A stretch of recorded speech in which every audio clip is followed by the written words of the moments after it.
Samantala, patay sa pamamaril ang taga-suporta ng isang nanalong barangay chairman sa Bukay Abra. Tutukan sa report.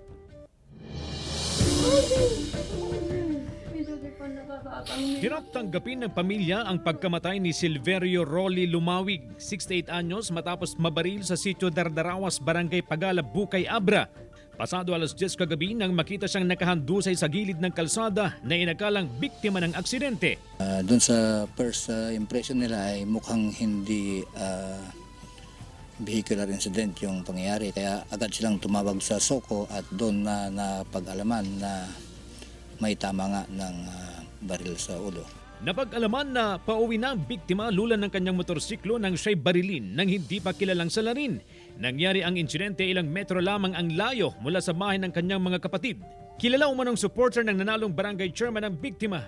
Katunayan, pasado alas 7 kagabi nang umalis ang biktima mula sa bahay ng nanalong barangay chairman at pagkatapos ay dumaan pa umano sa mga kakilala at nakipag-inuman.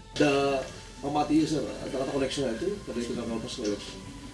Gusto lang masak panut ke awan. Ta hamang iso na kandidato. Kena wamut itret asjay. Awan. Kwento ng asawa ng biktima, alas 4 pa ng hapon kahapon nang lumabas sa kanilang bahay ang biktima. Wala naman siyang alam na kaalitan o posibleng dahilan ng pamamaril. Sapay ko mga rodami kat justisya di palang katayo na o matamo nga baso na. Patuloy ang pagkalap ng pulisya ng mga ebidensya at mga saksi upang matukoy ang pangunahing motibo at pagkakakilanlan ng sospek. CJ Torida, 1 North Central Luzon.